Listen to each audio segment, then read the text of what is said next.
მოციქულთა საქმეები. თავი პირველი. პირველი წიგნი თეოფილე, მე შევადგინე ყოველივე იმის შესახებ რისი კეთება და სწავლება ციწყო იესომ. იმ დღემდე ვიდრე ამაღლდებოდა სულიწმინდით იძლეოდა ბრძანებებს მოციქულებისადმი, რომლებიც მან ამოირჩია. რომელთაც გამოეცხადა ცოცხლად თავისი ტანჯვის შემდეგ, მრავალი სარწმუნო ნიშნით, 40 დღეს ეჩვენებოდა და მოუთხრობდა ღვთის სასუფეველზე. შეკრიბა ისინი და უბრძანა. ნუ გაშორდებით იერუსალიმს, არამედ დაელოდეთ მამის აღთქმულს, რაზეც შემგალ მოისმინეთ. ვინაიდან იოანე ნათლავდა წყლით, თქვენ კი არც თუ მრავალი დღის შემდეგ მოინათლებით სულიწმიდით. ამიტომ შეკრებილნი ეკითხებოდნენ მას. ამ ხანებში ხომ არ აღუდგენ უფალო ისრაელს სამეფოს? უთხრა მათ. თქვენი საქმე არ არის იცოდეთ დროები ან ვადები, რომელიც მამამ დაადგინა თავისი ხელმწიფებით. არამედ თქვენ მიიღებთ ძალას, როდესაც გადმოვა სულიწმინდა თქვენზე და იქნებით ჩემი მოწმენი იერუსალიმში, მთელ იუდეასა და სამარიაში და ქვეყნის კიდემდე. ეს თქვა და სანამ ისინი უყურებდნენ მას, ამაღლდა იგი და ღრუბელმა მოაფარა მათ თვალს.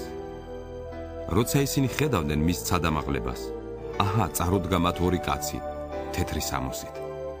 უთხრეს.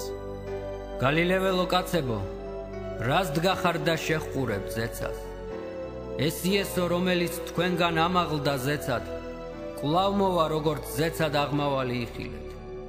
მაშინ ისინი დააბრუნდნენ იერუსალიმში ზეთისხილად წოდებული მთიდან, რომელიც მდებარეობს იერუსალიმის ახლოს, შაბათის სავალ მანძილზე.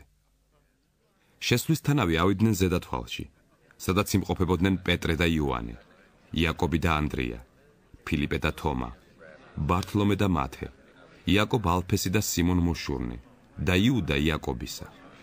ისინი ყველანი ერთსულოვნად გამუდმებულ ლოცვა ვედრებაში იყვნენ დედაკაცებთან, იესოს დედასთან მარიამთან და მის ძმებთან ერთად.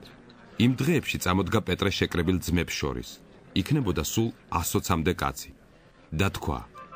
კაცნო, ძმანნო, უნდა აღსრულებულიყო წერილი, რაც წინასწარ თქვა სულიწმიდამ დავითის პირით იუდაზე, რომელიც წაუძღვა იესოს შემყრობლებს. ვინაიდან იგი ჩარიცხული იყო ჩვენთან და წილად ხვდა ასეთი სამსახური.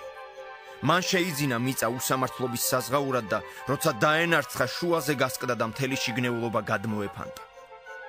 ეს ცნობილი გახდა იერუსალიმის ყველა მკვიდრისათვის, ასე რომ მათ საკუთარ ენაზე ეწოდა იმ მიწას ხაკალდამა, ანუ სისხლის ყანა. ვინაიდან ფსალმუნთა წიგნში წერია: გატიალდეს მისი სახლკარი, ნუ იქნება მასში მკვიდრი და მისი პატივი სხვა მიიღოს.